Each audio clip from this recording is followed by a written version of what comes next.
اس تحقیق کے دوران بعض سائنٹسٹ نے بعض ایکسپلوررز کی تحقیقات سے بھی فائدہ اٹھایا، اور غالباً آسٹریلیا کے ایک حصے میں وہ پہلی دفعہ اس معاملے میں ایک بریک تھرو ہوا۔ وہ یہ تھا کہ زندگی کی یہ کیمیا اگر پانی میں بن چکی ہو اور چکر میں چلی ہو، آگے نہ بڑھتی ہو، اگر کسی وقت سمندر میں طغیانی آئے اور اس کو وہ اچھال کر اوپر چٹانوں پر پھینک دے پانی کو جس میں یہ موجود ہوں، اور وہ چٹانیں ایسی ہوں جس میں سلیکون بکثرت پایا جاتا ہو، تو سلیکون میں جب یہ کیچڑ ملے گا جس میں یہ پانی موجود، یہ زندگی کی کیمیا موجود ہے، تو وہ دھوپ کے اثر سے وہ خشک ہو جائے گا، کیونکہ ایسے بڑے بڑے طوفان روز بروز تو نہیں آتے۔ وہ ایسی جگہ کا تصور کرتے ہیں جہاں کہیں بہت ہی بڑا طوفان اس پانی کو پھینکے اور پھر اس کے بعد صدیوں شاید ہزاروں سال تک بھی نہ وہاں پہنچے، یا پہنچے تو اتنی جلدی نہ پہنچے کہ کیمیاوی عمل یہ کہنا چاہیے یہ مکمل نہ ہو چکا ہو۔ وہ کہتے ہیں اس خشک مادے میں جب دھوپ اس کو بیک کر دے گی تو پپڑیاں بن جائیں گی اس کی، سلیکونز کی، اور ان سلیکونز کی پپڑیوں پر شدید دھوپ میں وہ جو کیمیا تھی وہ اس کی سطح پر تبدیلیاں پیدا کرے گی اپنے اندر، اور پھر وہ کیمیا بن سکتی ہے، آرگینک کیمیا، جس کو پانی واپس اصل کی طرف نہیں دھکیلتا بلکہ آگے بڑھاتا چلا جاتا ہے، پھر اس کا لامتناہی ترقی کا سفر شروع ہوتا ہے۔ تو کہتے ہیں کہ یہ سٹیج لازم ہے ترقی کے دوران کہ خشک پپڑیاں سخت کھنکنے والی ٹھیکریوں کی طرح ان میں سے زندگی گزرے، وہ جب پانی واپس اس کو کلیم کر لے تو اس میں سے پھر آگے ترقی شروع ہو۔ یہ جو حصہ ہے یہ وہ اب بتائیں 1400 سال پہلے ایک کتاب قرآن ہے جو ٹھیکریوں کا ذکر کرتا ہے، کوئی دنیا کی کتاب اشارتاً بھی یہ بات بیان نہیں کرتی، اور اس صدی کے تازہ ترین سائنسدانوں کے سوا اس سے پہلے صدی کے سائنسدانوں کا وہم و گمان بھی اس طرف نہیں گیا تھا کہ یہ کیا ہوا۔ اور قرآن کریم فرماتا ہے خلق الانسان من صلصال کالفخار، ہم نے انسان کو پیدا کیا ایسی مٹی کی خشک ٹھیکریوں سے جو آپس میں بچتی تھیں، کھنکھناتی تھیں۔ تو یہ ساری سٹیجز ہیں جن کا قرآن کریم ذکر فرما رہا ہے کہ زندگی ان سے گزری ہے۔ وَخَلَقَ الْجَانَّ مِن مَارِجٍ مِن نَار، اور ہم نے جن کو آگ کے شعلوں سے پیدا کیا۔ دوسری جگہ قرآن کریم اسی مضمون کو بیان فرماتے ہوئے کہتا ہے من قبل ہی، انسان سے پہلے جن کو پیدا کیا، من مارج من نار۔ تو یہ جن کیا ہے، اس ضمن میں جب میں نے تحقیق کی کہ سائنس کی روشنی سے پتہ چلے کہ وہ جنات کیا تھے، تو ان کی طرف اول رہنمائی تو حضرت صلی اللہ علیہ وآلہ وسلم کے اس ارشاد نے فرمائی کہ ہڈیوں سے استنجا نہ کیا کرو، کیونکہ یہ جنوں کی خوراک ہیں اور یہ تمہیں نقصان پہنچا سکتی ہیں، ضرر رساں ہیں۔ یعنی یہ مطلب نہیں تھا کہ نعوذ باللہ کہ استنجا کرو گے تو رات کو جن آ کے پڑ جائیں گے، جس طرح لوگوں کا خیال ہے۔ صاف پتہ چلتا ہے حدیث کے مضمون سے کہ جس وقت استنجا کیا جا رہا ہے اس وقت وہ جنات جن کی یہ غذا ہے تمہیں نقصان پہنچا سکتے ہیں۔ اب یہ حدیث خود ایک معجزہ ہے، کیونکہ اس زمانے میں بیکٹیریا کا کوئی تصور موجود نہیں تھا۔ وہ زندگی کی قسمیں جو ننگی آنکھ سے دکھائی دے ہی نہیں سکتی تھیں، اور ہڈیاں، گلی سڑی ہڈیاں جو ہیں ان کا گلنا سڑنا بتاتا ہے، رمیم ہونا بتاتا ہے کہ کوئی جراثیم اس پہ کام کر رہا ہے۔ بس قطعی طور پر ثابت ہے کہ رسول اللہ صلی اللہ علیہ وسلم جس کو جن فرما رہے ہیں وہ غیر مرئی مخلوق ہے جو ہڈیوں کو غذا بناتی ہے، اور ان کے اثر سے پھر ہڈیاں آہستہ آہستہ وہ بوسیدہ ہونے لگتی ہیں۔ وہ نقصان دہ ہیں اگر ننگے جسم میں داخل ہو جائیں، ننگے حصوں میں بعض، تو واقعتاً وہ وائرس ایسے ہیں جو خطرناک ہو سکتے ہیں۔ تو اس سے میرے ذہن میں یہ خیال پیدا ہوا کہ بعض جن کا ایک اطلاق بیکٹیریا یا وائرس پر ہو سکتا ہے، اور یہ دونوں امکان تحقیقات کے لحاظ سے درست ثابت ہوئے ہیں۔ ایک یہ کہ بیکٹیریا کے تحقیق جب ہوئی ہے کہ سب سے پہلے بیکٹیریا کون سے تھے جو پیدا ہوئے، تو دو قسم کے بیکٹیریا ہیں۔ ایک وہ جن کا نیوکلیس نہیں اور پورا سیل پورے کا پورا ڈیوائیڈ ہوتا تھا بغیر نیوکلیس کے، اور ایک وہ جو نیوکلیس رکھتے ہیں۔ پھر انہی میں سے ایک قسم ایسی تھی جو آگ کے اثر سے پیدا ہوتی تھی، اور ان کا نام ہی سائنسدانوں نے پائرو بیکٹیریا رکھا ہے، یعنی آگ سے براہ راست طاقت حاصل کرنے والے بیکٹیریا۔ اور یہ جو ہمیں مڑیوں میں آگ دکھائی دیتی ہے نا، بعض دفعہ ہندوستان پاکستان میں لوگ کہتے ہیں جن آ گئے، سائنسدان کہتے ہیں وہ جو آگ اٹھتی ہے اس وقت وہاں وہ پائرو بیکٹیریا کثرت سے ملتے ہیں۔ اور سمندر کے اندر بھی بہت گہرائی میں آتش فشاں جب پھٹتے ہیں تو بعض بہت سخت قسم کے گرم گیسز وہاں بھی پھرتی ہیں، اور وہاں بھی کہتے ہیں زندگی کا آغاز وہاں سے بھی امکان ہے، ممکن ہے کہ وہاں ہوا ہو۔ تو اس سے پہلے کہ انسان کی پیدائش کا آغاز ہوا اور وہ آگے بڑھی، وہ سلسلہ آگے بڑھا، قرآن کریم کے مطابق جنات کی پیدائش کا آغاز ہو چکا تھا اور وہ آگ سے پیدا ہوتے تھے۔ اب یہ تحقیق شدہ امر ہے کہ پائرو بیکٹیریا جو انسانی زندگی کے آغاز سے پہلے کے ہیں وہ آگ سے پیدا ہوتے اور آگ سے انرجی حاصل کرتے اور آج تک موجود ہیں۔ اور اس سے پہلے جو آسمانی بلاسٹ سی چیز پیدا ہوئی ہے، من قبل ہی من نار جو ہے، من کیا ہے آیت پوری، وَخَلَقَ الْجَانَ مِنْ قَبْلِهِ مِنْ مَارِجٍ مِنْ نَارٍ، لفظ مارج ہے۔ ہم نے آگ کے مارج سے اس سے پہلے جن کو پیدا کر دیا تھا انسان کی پیدائش سے پہلے۔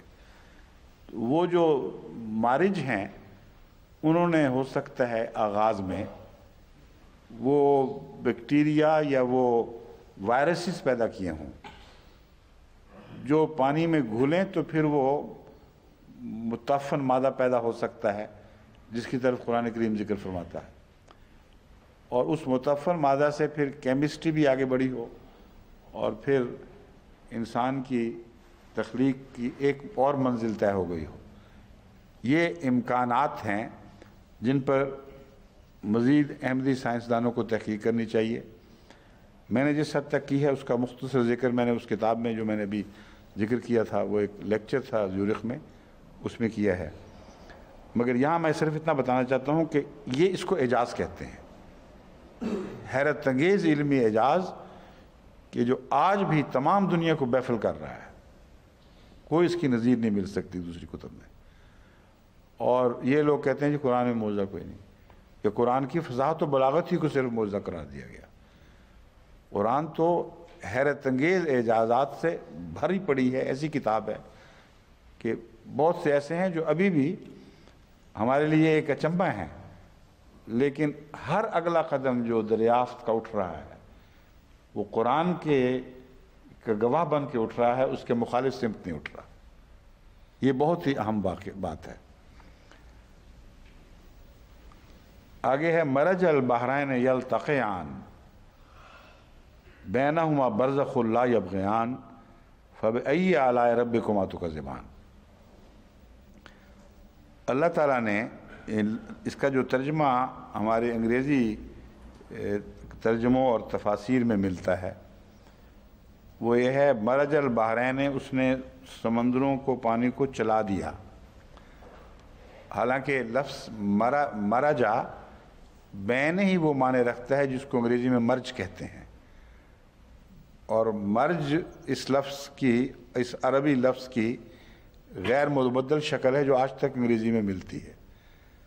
تو دراصل یہ پیشگوئی تھی، اور اس کو نہ سمجھنے کے نتیجے میں وہ یہ سمجھے ترجمہ کرنے والے کہ چونکہ ملے نہیں تھے، بعد میں ملنا ہے، اس لیے مرجع کا وہ معنی نہیں ہو سکتا، ہم اس کا دوسرا معنی لیں گے کہ متحرک کر دیا۔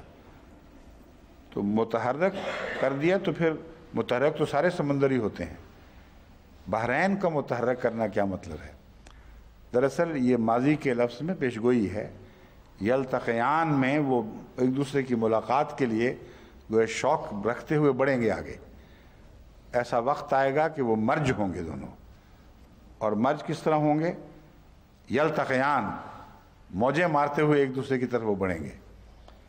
بینہما برزخ لا یبغیان، اس کا ترجمہ ہے سر دست ان کے درمیان ایک روک ہے۔ بس یہ جو مرجع کا لفظ ہے یہ مستقبل کے ہونے والے واقعہ کی طرف اشارہ ہے، لیکن بینہما کے مطلب ہے سر دست ایک روک ہے، ورنہ مرج البحران یلتقیان کا مضمون ثابت ہی نہیں ہو سکتا۔ تو یہ ہے پیشگوئی قرآن کریم کی، دو سمندروں کے آپس میں ملنے کا واقعہ۔ اور یہ واقعہ کب ہوا ہے؟ سب سے پہلے سویز کنال کی صورت میں۔ سویز کنال کی تعمیر کا آغاز ایک فرینچ انجینئر نے کیا تھا، اسی کے دماغ کا آئیڈیا تھا۔ 1859 سے 1869 تک وہ خود اس کا نگران رہا۔ سیاست کے بدلنے سے سویز کنال کے حالات بدلتے رہے۔ ایک وقت آیا کہ 1875 میں انگریزی کمپنیوں نے سب سے بالا حقوق حاصل کر لیے سویز کنال پر، اور پھر 1888 میں اس کے فوائد کا تمام عالم کے لیے کھلا ہونے کا ایک انٹرنیشنل معاہدہ ہوا کہ اس پانی سے سب قوموں کو فائدہ اٹھانے کا برابر کا حق ہوگا۔ لیکن جو حقوق ہیں پیسے کرایہ وصول کرنے کے، وہ ایک الگ مسئلہ ہے۔ تو یہ واقعہ حضرت مسیح علیہ السلام کے زمانے کے آغاز ہی سے شروع ہو جاتا ہے، اور چونکہ اس دور سے تعلق تھا اس لیے پیشگوئی عظیم الشان وہاں پوری ہوئی۔ دوسری یہی پیشگوئی پیناما میں پوری ہوئی ہے۔ پیناما میں بھی دو سمندر ملے ہیں، اور وہاں 1881 میں سب سے پہلے، عجیب بات ہے کہ وہاں بھی فرینچ انجینئرز نے ہی آغاز کیا ہے، یعنی دونوں جگہ فرینچ کو یہ توفیق ملی ہے، اور وہ پھر 1899 میں ابینڈن ہو گئی ہے تجویز۔ 1881 میں شروع ہوئی، 1899 میں وہاں کی سیاست جیسا کہ آج کل بھی بڑی الجھی ہوئی ہے، کافی مشکلات ہوتی ہیں، تو اس کمپنی کو وہاں سے اپنا وڈرا کرنا پڑا، وہاں سے نکلنا پڑا۔ لیکن 1903 میں امریکہ نے ان کو پیناما کو، ان کے اوپر کولمبین جو حاوی تھے ان کے خلاف بغاوت میں مدد دی، ان کی سرپرستی کی، اور کولمبیا کی حکومت کا جو وہاں قبضہ تھا پیناما پہ، اس کو اتار پھینکا، اور اس احسان کے نتیجے میں انہوں نے پیناما کے حقوق حاصل کر لیے، اور پھر امریکنوں نے اس کو پھر دوبارہ بنایا ہے جو مکمل ہوئی۔ تو یہ دو سمندر ملاتی ہے، ایک اٹلانٹک اوشن اور ایک پیسیفک اوشن کو، یہ پیناما ہے۔ اور پیناما واقع ہے نکاراگوا اور کوسٹا ریکا کے نیچے، جو سینٹرل امریکہ کہلاتا ہے، اس میں اوپر ہے نکاراگوا، پھر آتا ہے کوسٹا ریکا، پھر پیناما ہے۔ پیناما میں نیچے جا کر اس کے بھی نچلے حصے میں وہ یوں کر کے ٹیڑھا سا جزیرہ ہے، وہاں یہ وہ ہے اپنے کنال، پیناما کنال، اس کا رقبہ ہے 82 کلومیٹرز، اور بحر الکاہل کو بحر اوقیانوس سے ملاتی ہے۔ اس کو سویز کنال کا رقبہ ہے کی لمبائی ہے 165 کلومیٹر، اور یہ ریڈ سی کو کون سا سمندر کہلاتا ہے وہ؟ اٹلانٹک سے تو نہیں ملاتی، میڈیٹرینین۔ میڈیٹرینین کو کیا کہتے ہیں؟ اوکینوس؟ اوکینوس تو اٹلانٹک ہے، بحیرہ روم۔ اچھا، بہرحال میڈیٹرینین ہے، میڈیٹرینین کو ریڈ سی سے یہ ملاتا ہے۔ اب یہ پیشگوئی دیکھیں کیسی عظیم شان ہے۔ مرج البحرین یلتقیان، وہ دو سمندروں کو ملائے گا جو موجیں مارتے ہوئے ایک دوسرے کی طرف لپکیں گے ملاقات کے لیے۔ بینہما برزخ لا یبغیان، ان دونوں کے درمیان ابھی ایک برزخ ہے جو روک دور نہیں ہو سکتی۔ کسی انسان کے وہم و گمان میں بھی یہ بات آ سکتی تھی کہ سمندر میں لائے جائیں گے؟ اور یہ دو کا لفظ جو ہے وہ 2 دفعہ پورا ہوا، ایک دفعہ سویز کی صورت میں، ایک دفعہ پینما کی صورت میں، ایک دفعہ مشرق میں اور ایک دفعہ مغرب میں۔ یہ بھی خدا کی عجیب شان ہے کہ بعض پیشگوئیاں جو عالمی حیثیت کی ہوں وہ 2 بار چمک دکھلاتی ہیں۔ چنانچہ حضرت مسیح موعود علیہ السلام کے حق میں جو چاند سورج نے 1894 میں گواہی دی تھی، وہی گواہی امریکہ کے خطے کے لیے 1895 میں پھر دہرائی گئی، اور بین ہی انہی تاریخوں میں وہاں گرہن لگا۔ تو اس کو پڑھ کر مجھے خیال آیا کہ یہ کوئی خدا کی خاص تقدیر ہے، یہ بتانے کے لیے کہ اب قرآن کے نشان ایک خطے سے تعلق نہیں رکھیں گے، ایسے نشانات جلوے دکھائیں گے جو دونوں دنیاؤں کے اوپر برابر حاوی ہوں گے۔ اور یہ دور ہے قرآن کریم کی فتح کا جو تمام دنیا پر حاوی ہو جائے گا۔ بس احمدیت کے آغاز میں ان نشانات کا ابھرنا اور 2 بار اتنے جلوے دکھانا، ایک دفعہ اس دنیا میں ایک دفعہ امریکہ کی دنیا میں، یہ کوئی اتفاقی حادثات نہیں ہیں، عظیم الشان اعجازات ہیں۔ اب ان معجزوں کو دیکھیں، اور وہ ابھی ہم نے بڑے دلچسپ انداز میں ذکر کیا تھا حضرت صلی اللہ علیہ وسلم کا ہاتھ بڑھانا اور مالٹا یا سنترا ہاتھ میں آ جانا اور چاولوں کا بڑھنا، یا مسیح کے زمانے میں جو معجزات ہوئے، اس معجزے کے مقابلے میں ان کی کیا حیثیت ہے؟ وقتی طور پر چند لوگوں کے ایمان میں اضافے کا موجب بن گئے، مگر عالمی نوعیت نہیں ہے ان کی، آفاقی نوعیت نہیں ہے۔ قرآن جن کو معجزہ کرا، یہ ہے قرآن کی شان۔ ناقابل یقین باتیں ہیں جو ہو ہی نہیں سکتی، اور وہ ہو کے رہتی ہیں، اور تمام دنیا اور مختلف زمانے اس پر گواہ ٹھہرتے ہیں، اور قیامت تک یہ نشان ایسے ہیں جن کو کوئی مٹا نہیں سکتا۔ نہ چاند سورج گرہن کا نشان مٹا سکتا ہے، نہ یہ نہر سویز کا بنایا جانا، نہ پینما کا بنایا جانا، اور ان کو ابھی نظر کچھ نہیں آ رہا۔ آگے دیکھیے، اللہ تعالیٰ فرماتا ہے یا معاشر الجن والانس ان استطاعتم ان تنفذوا من اقطار، یہ سارے سورہ رحمان سے میں نے لیے ہوئے ہیں، یہ چند موضوعات جو ہیں۔ ان استطاعتم ان تنفذوا من اقطار السماوات والارض فانفذوا لا تنفذون الا بسلطان فبأي آلاء ربكما تكذبان، کہ اے جنوں کے معاشر، اے بڑے بڑے لوگوں جو اس کو بورژوا کہہ سکتے ہیں، جن جو ایسی طاقتیں ہیں جو امپیریلسٹ طاقتیں کہہ لیں آپ، یا کیپٹلسٹ طاقتیں، ان کے بڑے بڑے آدمی، ان میں سے بھی جو چیدہ چوٹی کے لوگ ہیں، اور انس پرولیٹریٹس، عوام الناس کی طاقتوں، تم میں سے بھی جو بڑے بڑے لوگ ہیں، تم اگر ان استطاعتم، اگر تمہیں طاقت ہے تو آسمان اور زمین کی اقطار سے نکل کے دکھاؤ۔ اب آسمان اور زمین کی اقطار سے نکل کے دکھاؤ، یہ ایک ایسا تصور ہے جو اس زمانے میں پیدا ہو ہی نہیں سکتا تھا، اور کسی اور الہی کتاب میں مذکور نہیں ہے۔ زیادہ سے زیادہ آدمی کتنی چھلانگ لگا لیتا ہے؟ 6 فٹ کچھ ریکارڈ آج تک۔ اس زمانے کے لوگ اگر زیادہ بھی لگاتے ہوں گے تو کتنی لگا لیں گے؟ وہ ہمالیہ تک۔ لیکن اقطار السماوات والارض، یہ زمین کے دائروں کی بات نہیں فرما رہا اللہ تعالیٰ، آسمانوں اور زمین کے دائرے کی بات فرما رہا ہے۔ ایک ایسے وقت کے آدمیوں کو مخاطب کر رہا ہے جس زمانے میں زمین کے دائرے سے نکلنے کا امکان پیدا ہو چکا ہوگا۔ اس زمانے میں سوچیں یہ ہوگی کہ ہم چھلانگیں مار کے کائنات کو فتح کریں اور دوسرے کناروں تک پہنچیں۔ اتنے عظیم الفاظ ہیں، یہ الفاظ خود معجزہ ہیں۔ فصاحت و بلاغت کا معجزہ اس اعجاز کے ساتھ مل کے ایک حیرت انگیز چمک دکھلا رہا ہے۔ یہ نہیں فرمایا کہ زمین کی اقطار سے تم نکل نہیں سکتے، اقطار السماوات والارض سے نکل سکتے ہو۔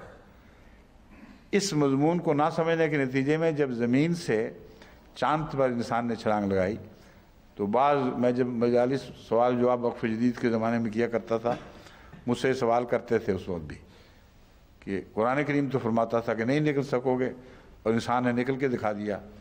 اور بعض مولویوں نے فتوی دے دیا کہ بالکل جھوٹ ہے، کوئی واقعہ ہی نہیں ہوا، یہ سب فراڈ بنایا ہوا ہے ان لوگوں نے، قرآن قطعی طور پر کہتا ہے کہ نہیں نکل سکو گے، حالانکہ قرآن نے کہیں نہیں فرمایا کہ زمین کے دائرے سے نہیں نکل سکو گے، اقطار السماوات والارض سے تم نہیں نکل سکتے، جس میں ایک امپلائڈ پیش گوئی یہ ہے کہ ایک ایسا زمانہ آنے والا ہے جب کہ تم زمین کے دائروں سے باہر جا قدم رکھو گے، اور اگر یہ وہم ہو کہ آگے نکلو تو نہیں جا سکتے الا بسلطان، مگر ایک غالب استدلال کے ذریعے تم اقطار السماوات تک پہنچ سکتے ہو، لیکن جسمانی طور پر نہیں۔ اور اب جو اقطار السماوات پر نظر پڑی ہے انسان کی، تو فاصلے اتنے ہیں کہ 15 بلین کہیں یا 20 بلین کہیں، 15 بلین بھی 15 بلین میل کی بات نہیں ہو رہی، 15 بلین لائٹ ایئرز کی بات ہو رہی ہے، اور 100 کروڑ 1 بلین بنتا ہے، 100 لاکھ کا 1 کروڑ، 100 کروڑ کا 1 بلین، اور 1500 کروڑ سال کا فاصلہ ہے کم از کم ہمارے درمیان اور اقطار السماوات والارض کے درمیان۔ اور یہ فاصلہ مراد یہ ہے کہ 1500 کروڑ میل نہیں بلکہ 1500 کروڑ لائٹ ایئرز، یعنی اگر ایک انسان ایک روشنی کے کندھے پر بیٹھ کر 1,86,000 میل فی سیکنڈ کے لحاظ سے کی رفتار سے سفر شروع کرے تو 15 کروڑ سال کے بعد وہ وہاں پہنچے گا جہاں وہ سمجھتا ہے کہ زمین کا اور آسمان کا کنارہ ہے۔ وہاں پہنچ کر پتہ چلے گا کہ یہ کنارے بہت پھیل چکے ہیں۔ وَإِنَّا لَمُوسِعُونَ، قرآن کریم کی یہ آیت اپنا جلوہ دکھا رہی ہے کہ ہم نے پیدا کی ہے، وسعتیں عطا کی ہیں، لیکن ہم مزید وسعتیں دینے والے ہیں۔ اور ایکسپینڈنگ یونیورس موسعون کی تشریح میں ہمیں بتاتی ہے کہ تقریباً 1,60,000 میل کی لگ بھگ رفتار سے، یہ فی سیکنڈ، فی سال نہیں، فی سیکنڈ یہ کائنات پھیلتی چلی جا رہی ہے۔ تو جب تک یہ شخص جو بھی سوار ہوگا روشنی کے کندھے پر یہ پہنچے گا تو اس کو کتنے سال ہو چکے ہوں گے؟ 15 کروڑ سال، 1500 کروڑ، 15 نہیں، 1500 کروڑ۔ اور اس وقت جا کے پتہ چلے گا کہ وہ تو بہت آگے نکل گئی ہے کائنات۔ پھر وہ سفر کر کے وہاں پہنچنے کی کوشش کرے گا تو پھر بھی یعنی حسابی لحاظ سے ممکن ہی نہیں رہا، لیکن نظریاتی لحاظ سے استدلال کے طریق پر اللہ تعالیٰ فرماتا ہے کہ یہ ممکن ہوگا، اور آج ہمارے لیے ممکن ہو گیا ہے۔ اتنے دور کے فاصلوں کا تصور ان روشنیوں نے پیدا کیا ہے جو سفر کرتی ہیں تو ان کی کوالٹی میں تبدیلی ہوتی چلی جاتی ہے، اور ان کا اسپیکٹرم بتا رہا ہے کہ یہ کتنا لمبا سفر کر کے آئی ہیں۔ جس طرح مسافر، تھکا ہارا مسافر جب پہنچتا ہے تو اس کا چہرہ دیکھ کر آپ بتا دیتے ہیں کہ اس نے سفر کیا ہے، لیکن اتنا نہیں بتا سکتے کہ کتنا کیا ہے۔ لیکن روشنی میں اللہ تعالیٰ نے یہ بات رکھ دی ہے کہ سائنسدان جدید آلات کے ذریعے اس تھکی ہوئی روشنی کا پورا سفر معلوم کر لیتے ہیں، اسپیکٹرم اس کے جو بنتے ہیں کہ یہ کتنے ارب سال کا فاصلہ طے کر کے آئی ہے۔ تو کچھ حساب انہوں نے لگائے ہیں ایسے کہ روشنی ابھی نہیں پہنچی، لیکن اندازہ ہے کہ وہاں تک یہ کائنات پہنچ گئی ہوگی. وہاں کی روشنی ابھی ہم تک نہیں پہنچی، وہ کئی ارب سال کے بعد پہنچے گی شاید. اس لیے یہ جو مضمون ہے روشنیوں کے سفر یہی مائنڈ باگلنگ ہے. ناممکن ہے کہ انسان عام ذہن کے ساتھ جو خدا نے دیا ہے اس کو، کتنا ہی ذہین ہو، وہ ان فاصلوں ان حسابوں کا تصور کر سکتا ہو. اور قرآن کریم نے پیشگوئی کی ہوئی تھی پہلے کہ تم نہیں نکل سکو گے، تمہیں وہم پیدا ہوگا کہ تم نکلو گے، نکل نہیں سکو گے مگر استدلال کے روح سے، استدلال پر سوار ہو کر تم یہ سارے سفر طے کر سکو گے. اب ایسی کوئی پیشگوئی دکھائیں تو صحیح بائبل میں. لزارس پتہ نہیں کس کو زندہ کیا تھا مسیح نے، وہ کہاں گیا، غائب ہو گیا، کچھ پتہ نہیں. وہ جو سور مارے گئے ڈوب کے، ان کا کیا بنا، اس سے کیا بنی نو انسان کو فائدہ پہنچا؟ کوئی ایسا زندہ نشان ہے جسے آج بھی دکھا سکیں؟ لیکن یہ وہ قرآن کی اعجاز کی منہ بولتی تصویریں ہیں جو کائنات پر مرتسم ہیں، ذرے ذرے پر نقش ہیں. کوئی دنیا کی طاقتیں ان کو میلا نہیں کر سکتی، ان کو مٹا نہیں سکتی. پھر فرمایا وَلَهُ الْجَوَارُ، پہلی جو آیت تھی اس کا آخری حصہ میں پڑھنا بھول گیا تھا، یعنی اس کے بعد جو آیتیں آتی ہیں ان میں پھر ایک پیشگوئی ہے. وَلَهُ الْجَوَارِ الْمُنْشَآتُ فِي الْبَحْرِ كَالْأَعْلَامِ، کہ ان دونوں سمندروں میں جو ملیں گے، جس وقت ملیں گے اس وقت یہ حالت ہوگی، تم اس وقت پہچان لینا کہ وقت آ گیا ہے، کہ کشتیاں اتنی بڑی بڑی ہوں گی کہ گویا سمندر میں پہاڑ چل رہے ہیں. اب اس کا نشاندہی بھی وقت کی کر دی ہے. رسول اللہ علیہ وسلم کے زمانے میں ایسی کشتیوں کا تصور بھی نہیں تھا، ہو بھی نہیں سکتا تھا کہ سمندر میں گویا پہاڑ چل رہے ہوں. اعلام کا لفظ بلند جھنڈوں پر بھی استعمال ہوتا ہے اور پہاڑوں پر بھی. تو دونوں معنی اگر اکٹھے پڑے جائیں تو یوں یہ مطلب بنے گا کہ وہ جو ملنے کا وقت ہے، ہم اس کی ایک نشانی تمہیں یہ بتاتے ہیں کہ اس زمانے میں پہاڑوں کی طرح بلند کشتیاں، بلند جھنڈے اٹھائے ہوئے، یہ امریکہ کا جھنڈا ہے، یہ فرانس کا جھنڈا ہے، یہ برٹن کا جھنڈا ہے، وغیرہ وغیرہ، وہ ان سمندروں میں خوب پھر رہی ہوں گی. وہ زمانہ ہے جب یہ واقعہ ہوگا. بس واقعہ زمانے کی نشاندہی بھی ایسی کر دی جو نشاندہی خود ایک اپنی ذات میں ایک معجزہ ہے، جو اس زمانے کے انسان کے تصور میں نہیں آ سکتا. پھر فرمایا کہ تم اگر سفر نہیں کر سکو گے جسمانی تو اس کی راہ میں کیا مشکلات حائل ہیں، کیوں نہیں کر سکو گے؟ یرسل علیکما شواظ من نار، تم دونوں پر آگ کے شعلے برسائے جائیں گے، گویا پگھلا ہوا تانبا جیسے ہو. فلا تنتصران، اور تم ان کے خلاف طاقت نہیں پاؤ گے، کوئی مدد حاصل نہیں کر سکو گے. اب بعض لوگ جو شعلوں کو جنوں سے محدود کرتے ہیں، علماء یہ کہتے ہیں کہ جن بھی آگ کے ہیں اور خدا کی طرف جانے کی کوشش کرتے ہیں تو ان پر آگ برسے گی، اور یہی نقشے قرآن نے کھینچے ہوئے ہیں. گویا خدا کہیں اور بیٹھا ہوا ہے، جن ادھر سے جا کے خبریں حاصل کرنے کے لیے اوپر اٹھ رہے ہیں زمین سے. یہ گفتگو بھی کیوں جی باسط میاں اس میں آ گئی ہے نا کتاب میں ہماری، یہ جنوں کے اوپر آگ برسنے والا مضمون اس کتاب میں آیا کہ نہیں آیا؟ That's all. لیکن وہ جو اچھا وہ دوسرے میں وہ مجھے یاد آ گیا ہے، جب میں نے ربوہ میں آغاز ہی میں جلسہ سالانہ پہ انصاف اور عدل اور احسان اور اطاعت ذی القربیٰ کا مضمون شروع کیا تھا، اس میں یہ مضمون اٹھایا ہوا ہے کہ خدا تعالیٰ ہماری حفاظت کس طرح کرتا ہے اور اصل مراد ان شعلوں سے کیا ہے. مگر یہ جو آیت ہے یہ ان کے اس خیال فرضی تصور کو بالکل باطل قرار دیتی ہے. فرماتا ہے انسان بھی جانے کی کوشش کرے گا، اور انسان پر بھی، یعنی اگر یہاں لفظ انس کو انسان سمجھنا ہے تو یہ مطلب بنے گا. اگر جن و انس کا وہ معنی لیں جو میں بیان کر رہا ہوں کہ بڑی طاقتوں کے نمائندے اور عامت الناس طاقتوں کے نمائندے دونوں جب کوشش کریں گے تو دونوں پر یہ شعلے برسیں گے. اور واقعہ یہ ہے کہ یہ ایک محقق شدہ تحقیق شدہ بات ہے، اس میں کوئی شک کی گنجائش ہی نہیں.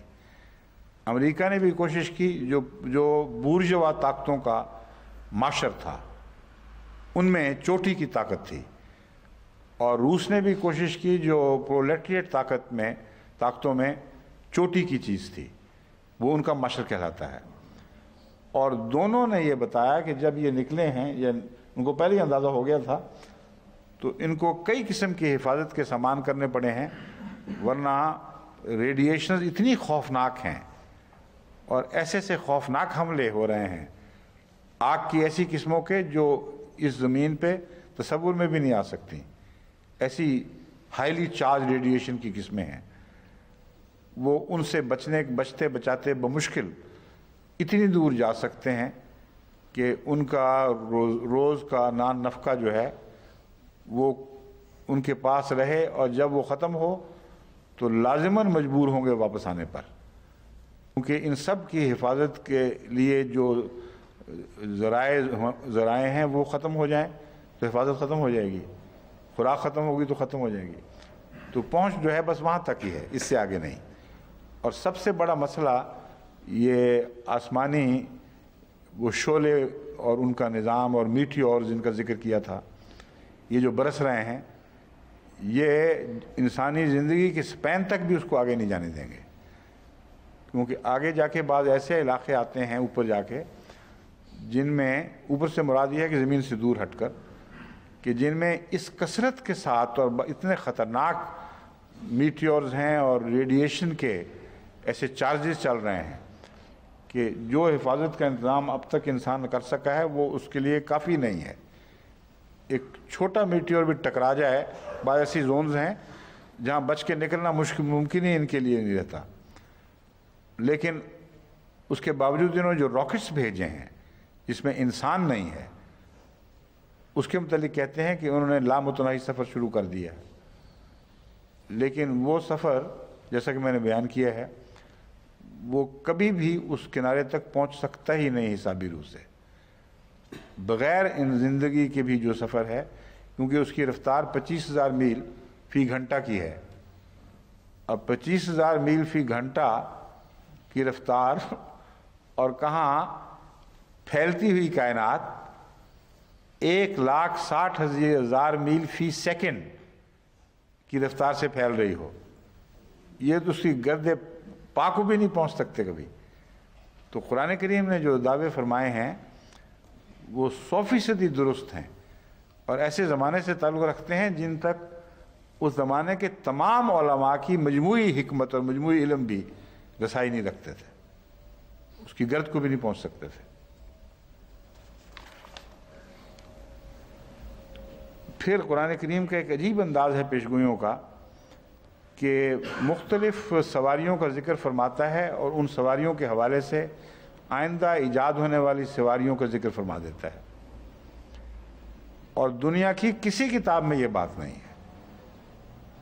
جب میں یہ کہتا ہوں تو نظر ڈال کے بتا رہا ہوں، ہے تو نکالو دکھاؤ کہ سواریوں کا ذکر چل رہا ہے، اور یہ بتا دے کوئی کتاب کہ آئندہ اور بھی ایجاد ہوں گی اس سے زیادہ. اور یہ تینوں سطحوں سے تعلق رکھنے والی سواریوں کا ذکر ہے، زمین پر چلنے والی، سمندر والی اور مکینیکل، ہر قسم کی سواریوں کا ذکر یہاں ملتا ہے.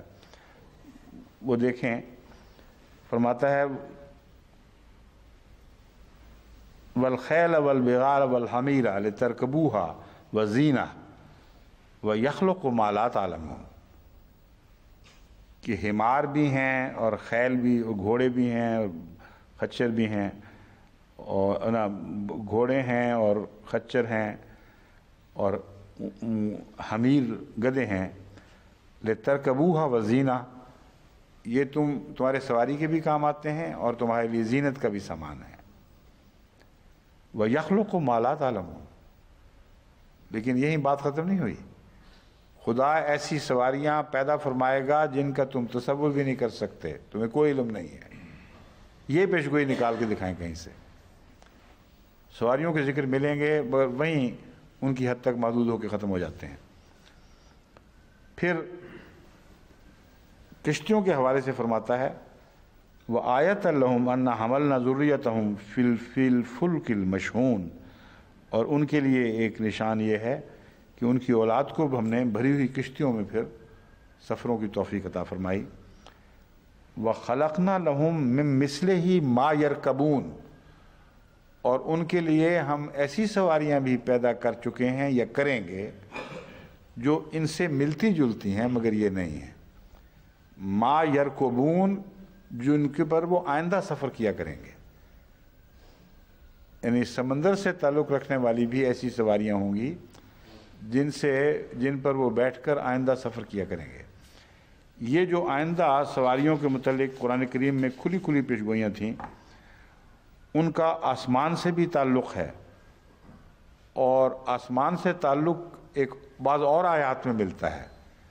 فرماتا ہے وَالسَّمَاءِ ذَاتِ الْحُبُكِ کے آسمان کو گواہ ٹھہراتے ہیں جس میں رستے بنا دیے گئے ہیں، اور رستے چلنے کے لیے بنائے جاتے ہیں وہ۔ اور اب جو موجودہ نظام جو ہے ایئر ٹریفک کا، اس کو پڑھتے ہیں تو حیران رہ جاتے ہیں کہ کتنا کمپلیکیٹڈ معاملہ ہو گیا ہے، اور بہت ایڈوانس کمپیوٹرز کی مدد سے اب یہ ہوا میں رستے بنا رہے ہیں کہ اس نے فلاں رستے سے جانا ہے، اس نے فلاں رستے سے جانا ہے۔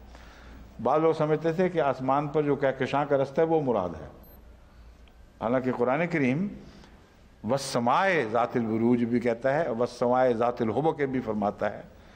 یہاں ان رستوں کی گواہی ہرگز نہیں، آئندہ آنے والے کی زمانے کی پیشگوئیوں کے ذکر میں فرما رہا ہے، اس لیے آئندہ آنے والے واقعات کا ذکر ملتا ہے۔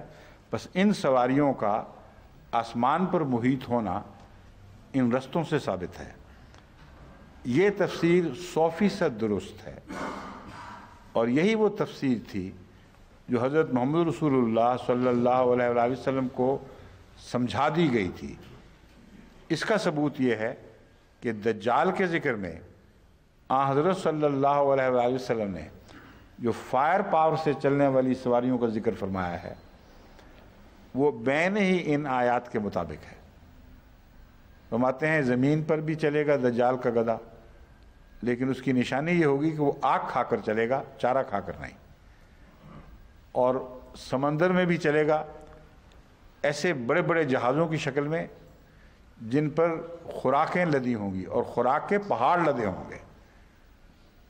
تو وہ کل آلام کی پیشگوئی قرآن کریم کی دیکھیں، اور رسول اللہ علیہ وسلم کے دجال کے گدھے کا ذکر سمندری جہازوں کی صورت میں، اور پھر فرمایا رسول اکرم صلی اللہ علیہ وسلم نے کہ وہ دجال جو ہے اس کا گدھا سمندروں سے کلاؤڈ لائن سے اوپر چلا کرے گا، ایک طرف زمین پر چلے گا، ایک طرف کلاؤڈ لائن سے اوپر، اور پھر فرمایا کہ اس کا ایک پاؤں مشرق میں ہوگا تو ایک مغرب میں ہوگا۔ اب یہ جتنے جہاز اٹھتے ہیں مشرق سے اور مغرب میں لینڈ کرتے ہیں، مثال ہے دونوں طرف جا رہے ہیں، لیکن رخ زیادہ تر مغربی ملکوں کی طرف ہی ہے۔ یہ مرکز ہیں کشش کا، اس لیے یہ بھی فصاحت و بلاغت کی شان ہے قرآن کریم کی کہ جو مرکز ہے انجذاب کا، جس طرف کھینچے جا رہے ہیں لوگ، ان کی طرف رخ دکھایا ہے کہ ایک پاؤں مشرق میں ہوگا اس گدھے کا اور دوسرا مغرب میں، جس کا مطلب ہے اس کی فلائٹ کا فاصلہ مشرق سے مغرب تک محیط ہوگا۔ تو ایک ہی لفظ ہے چھوٹا سا، وہ ما یرکبون مثلہم ما یرکبون یا لا تعلمون والی پیشگوئی ہے۔ والخیل والبغال والحمیر لترکبوها وزینہ ویخلق ما لا تعلمون، ایسی سواریاں بنائے گا خدا تعالیٰ جس کو تم تصور بھی نہیں کر سکتے، تم علم نہیں، اور پھر محمد رسول اللہ علیہ وسلم کو علم پہلے دے دینا تاکہ بعد کے آنے والا انسان یہ نہ کہے کہ یہ تو اشارہ تھا سواریاں جانور پیدا کرنے کی طرف، تم خام خواہ کھینچ تان کر اس کو پیشگوئیاں بنا رہے ہو اور آئندہ زمانے کی سواریاں دکھا رہے ہو، یہ درست نہیں۔ اگر کوئی اعتراض کر سکتا تو اس کا منہ ہمیشہ کے لیے دجال والی احادیث نے بند کر دیا۔ اول تو اس آیت کے طرز بیان ہی بتا رہی ہے کہ کہ جانوروں کو تو تم جانتی ہو جو ہیں، ان کے علاوہ کس سواری کے جانور کا اضافہ وہ دکھاؤ تو صحیح۔ خمیر حمار یہی لوگ، یہی جانور ہیں جن پر چڑھتے ہیں، تو ان میں اضافے کا کوئی اشارہ بھی نہیں اس حدیث اس قرآن کی آیت میں۔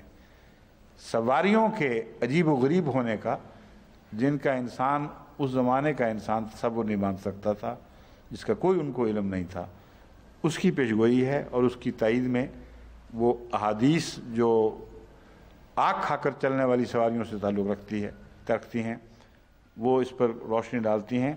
اس ایک اعجاز میں یہ طاقت ہے کہ تمام دشمنان اسلام کا منہ بند کر دے۔ ناقابل یقین بات ہے جو ہم دیکھ رہے ہیں اور وہ ہو رہی ہے۔ مجھے جو تجربہ ہے، بارہا سوالات کی مجالس میں ایسی باتیں اٹھاتے ہیں لوگ۔ ایک دفعہ آسٹریلیا میں بھی یہ بات چھیڑی گئی تھی اینٹی کرائسٹ کے متعلق، تو جب میں نے یہ بیان کی احادیث، ان سے میں نے کہا وہ نعوذ باللہ من ذالک مسلمانوں کو اور مسلمانوں کے بزرگوں کو اینٹی کرائسٹ ثابت کرنا چاہتے تھے۔ ایک پادری نے یہ شوشہ چھوڑا تھا کہ تم دوسری باتیں تو بڑی بیان کر رہے ہو، کیونکہ اس وقت اس مجلس میں ایک اسکول مجلس تھی جس میں اساتذہ اور طلباء پر بہت نیک اثر پڑ رہا تھا اسلام کا، تو اس کو توڑنے کے لیے ایک پادری صاحب جو بڑی دور سے تشریف لائے تھے، انہوں نے ایک طالب علم سے یہ سوال کروا دیا، اور اس کے بعد پھر میں نے ان کو نہیں دیکھا، میرا مطلب وہ بھاگ گئے ہیں پھر، کیونکہ جب میں نے دجال والی پیشگوئیاں شروع کی کہ پہچان میں تمہیں بتا دیتا ہوں، تم بتاؤ دجال کون ہے، کس نے ایجاد کی ہیں یہ سواریاں، وہ کون سی قوم ہے جو اس کے ذریعے دنیا پر عروج حاصل کر گئی اور ماسٹر بنائی گئی۔ تو بلا استثناء سارے طلباء جگہ بار بار ہمیں یا سر ہلاتے تھے یا آوازیں نکالتے تھے، ہاتھ اٹھاتے تھے۔ میں نے کہا پہچان گئے ہو؟ کہتے ہاں پہچان گئے کیونکہ مولوی نہیں پہچانتا، یہ مصیبت ہے، لیکن جو بیچارے دجال کہلا رہے ہیں وہ پہچانتے ہیں اور بغیر غصے کے جان جاتے ہیں، کہتے ہیں ہاں ٹھیک ہے۔ یہ پیشگوئی آج کل کے زمانے کی سواریوں کے سوا کسی چیز پر اطلاق پا ہی نہیں سکتی، اور اس صفائی سے اطلاق پاتی ہے کہ کوئی اور توجیہ ممکن نہیں ہے۔ بس جو ان سواریوں کا موجد، جو ان کا مالک، ان قوموں میں سے جو پادری ہیں جو دنیا کو حضرت مسیح کے غلط تصور پیش کرتے ہیں، وہ اینٹی کرائسٹ ہیں، نہ کہ مغربی سائنسدان۔ اینٹی کرائسٹ سے مراد ہرگز مغربی سائنسدان نہیں ہیں، بلکہ وہ پادری ہیں جن کی ایک آنکھ اندھی ہے، ایک آنکھ روشن ہے۔ یوں کہنا چاہیے کہ اس مضمون میں جو ایک آنکھ اندھی یعنی دائیں اندھی اور بائیں روشن، اس میں اس قوم کے دو طبقوں کا ذکر ہے جنہوں نے بعد میں پیدا ہونا تھا۔ جو اینٹی کرائسٹ ان میں سے ہیں وہ مذہبی آنکھ کے اندھے ہیں، جو دائیں آنکھ ہوتی ہے، اور وہ جو سائنسدان ہیں جو ان کی خدمت کریں گے اور سواریاں ایجاد کریں گے، وہ بائیں آنکھ رکھتے ہیں، دائیں آنکھ رکھتے ہی نہیں۔ چنانچہ وہ حقیقتاً اب کچھ تبدیلی پیدا ہوئی ہے، ورنہ اب تک سارے سائنٹسٹ اپنے آپ کو سیکولر کہتے تھے، اور سیکولر کہنے پہ مجبور بھی اس لیے ہوئے کہ جو اندھی آنکھ تھی اس نے دیکھنے والی آنکھ کی مخالفت کی، ان کو زندہ بھی جلا دیا۔ تو یہ معنی زیادہ صحیح بیٹھتا ہے دجال کی تصویر کا کہ اس زمانے میں جو قومیں ہوں گی، جو اصل قوم ہے بڑی جس کو دنیا پر عروج حاصل ہوگا، وہ عیسائی قوم ہوگی۔ عیسائی قوم کے دو حصے ہوں گے، ایک حصہ وہ جو گہری فراست رکھتا ہوگا اور زیر زمین پاتال تک نظر رکھتا ہوگا، اور وہ راز جو دنیا سے مخفی ہیں وہ ان کے کھوج نکالے گا اور عجیب عجیب ایجادات کرے گا۔ مگر وہ بائیں آنکھ ہے جو روشن ہے، جس کا مطلب ہے وہ سیکولر لوگ ہیں، ان کا مذہب سے کوئی تعلق نہیں۔ اسی قوم کا ایک طبقہ جو دراصل اینٹی کرائسٹ ہے، وہ اس زمانے کے پادری ہیں جنہوں نے حضرت عیسیٰ علیہ السلام کا غلط تصور پیش کر کے عیسائیت کو شدید نقصان پہنچایا ہے۔ بس اینٹی کرائسٹ ان معنوں میں کہ بظاہر وہ حضرت عیسیٰ کی تائید کر رہے ہوں گے، مگر ایسے فرضی تصور پیش کریں گے کہ اس کی وجہ سے بائبل کو شدید حضرت عیسیٰ کی ذات کو شدید نقصان پہنچے گا۔ اس ضمن میں اس حوالے کے بعد میں اس درس کو ختم کرتا ہوں۔ ڈاکٹر جے پیٹرسن، آگے سمائتھ لکھا ہوا ہے، مجھے تو سمتھ لفظ یاد ہے، پتہ نہیں انگریزی میں پتہ نہیں کیوں نہیں لکھتے، کئی دفعہ سمجھایا کہ حوالہ بھیجا کرو تو رومن زبان میں، رومن الفابیٹس میں جو تلفظ ہوتا ہے نا، جو نام ہوتا ہے وہ لکھ دیا کرو، اس سے صحیح تلفظ پتہ چل جاتا ہے۔ ورنہ اردو میں بعض جو انہوں نے نام لکھے ہوئے ہیں مترجمین نے، وہ اتنا دور ہٹ گئے ہیں اصل نام سے کہ ان کی تلاش ہی مصیبت بنی ہوئی ہے۔ میں نے اور باسط نے مل کے بدھزم پر، جب ہماری جو کتاب تھی اس میں بدھزم پہ حوالے چاہیے تھے، ان پر جو اردو میں ذکر تھے ناموں کے، ان سے کھوج لگانا شروع کیا تو مصیبت پڑ گئی۔ کتنے مہینے میں جا کے وہ مسئلہ حل ہوا تھا۔ باسط بیچارے نے تو بہت ہی محنت کی اس پہ، ابھی تک کہتے ہیں پورا حل نہیں ہوا۔ وہ کسی زمانے میں کسی نے کوئی کتاب پڑھی ہے، اس نام ہی اوٹ پٹانگ لکھ دیے ہیں اردو میں حوالہ اپنے تلفظ سے، اگر انگریزی میں وہ لکھ دیتے تو نقصان کیا تھا۔ تو بہرحال ہم نے پھر مسز صالحہ صفی لائبریرین جو ہیں، بہت مخلص ہماری خود سے ایکٹیو ممبر ہیں یہاں کی، ان سے مدد لی۔ انہوں نے پھر ہر جگہ کھوج لگایا اس نام سے ملتے جلتے ناموں کے متعلق، تحقیق کی کمپیوٹرائزڈ سیکشن سے مدد لے کر، تو اللہ ماشاء اللہ ہم قریباً وہ معاملہ حل کر چکے ہیں۔ تو میری گزارش ہے احمدی محققین سے کہ جب وہ رومن زبان کے علاوہ کسی دوسری زبان الفابیٹ میں لکھے جانے والی زبان میں کتابوں کے ترجمے کرتے ہیں یا حوالوں کے ترجمے کرتے ہیں، تو اصل جو پراپر ناؤنز ہیں ان کے اصل نام رومن الفابیٹس میں جس میں وہ پائے جاتے ہیں وہ ضرور بھیجا کریں۔ تو بہرحال جے پیٹرسن تو ہے نا ایک شخص، اس کی کتاب بائبل کا الہام صفحہ 6 پر یہ درج ہے۔ بہت سی باتیں جو بائبل کے متعلق میرے کئی ایک خیالات کے الٹا دینے والی ہیں، ایسے اشخاص کی طرح سے پیش کی جاتی ہیں، کی طرف سے پیش کی جاتی ہیں جو نہ تو بے اعتقاد ہیں، نہ مذہب کے دشمن ہیں، نہ اس کی توہین روا رکھنے والے ہیں، بلکہ وہ بڑے ادب و لحاظ سے سال ہا سال تک اس کے متعلقہ امور کی تحقیقات میں مشغول رہے۔ ان میں یونیورسٹیوں کے پروفیسر، کلیسا کے بشپ اور اعلیٰ عہدیدار اور ایسے اصحاب شامل ہیں جن کی اعلیٰ علمیت، دینداری، خدا پرستی میں کسی قسم کا کوئی شبہ نہیں، اور یہ نہ صرف ایک جماعت ہے بلکہ مختلف سلسلہ خیالات کے پابند ہیں۔ وہ اب بائبل کی نسبت وہ خیال نہیں رکھتے جیسا کہ انہیں بچپن میں تعلیم دی گئی تھی۔ مراد یہ ہے کہ پادریوں نے بائبل کو سب سے بڑا نقصان پہنچایا ہے۔ ان تعلیم یافتہ سائنسی نسلوں کو بائبل کے متعلق ایسی غلط تعلیم دی ہے کہ دہریے بنا کے چھوڑ دیا۔ دین سے ہی یہ لوگ منحرف ہو گئے، اور بہت بڑا دہریہ بنانے میں جو کاروبار کیا ہے وہ پادری کی غلط تشریحات اور توضیحات نے کیا ہے۔ یہ میں نہیں کہہ رہا، یہ ڈاکٹر جی پیٹرسن بھی اسی کی تائید کر رہے ہیں۔ کہتے ہیں میرے خیالات خود بائبل کے متعلق بگاڑنے میں وہ نسلیں تھیں ہماری پہلی معلمین کی جنہوں نے بائبل کی ایسی غلط تعلیم دی ہے کہ اس پر ایمان رہ ہی نہیں سکتا۔ تو اینٹی کرائسٹ کا مطلب ہی یہی ہے کہ کرائسٹ کی سچائی کے خلاف یہ کام کر رہے ہوں گے اور اپنی طرف سے اس کی تائید میں کر رہے ہوں گے۔ بس قرآن کریم نے جو سواریوں کے ذکر میں اینٹی کرائسٹ کی پیشگوئی کی، وہ دونوں طرح اعجاز ہے۔ اس زمانے کی دو آنکھوں کا نقشہ دیکھیں کتنا صاف کھینچا ہے، ایک روشن آنکھ ہے، ایک اندھی آنکھ ہے۔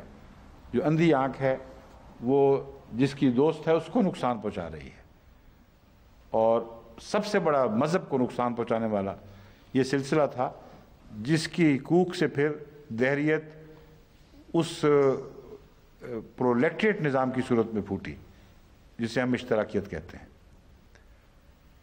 بس یہ بہت بڑا دجل ہے جس نے اس زمانے کو شدید نقصان پہنچائے ہیں، اور قرآن کریم میں ان کی واضح کھلی پیشگوئیاں موجود، اور ان کی تائید میں حضرت اقدس محمد مصطفیٰ صلی اللہ علیہ وسلم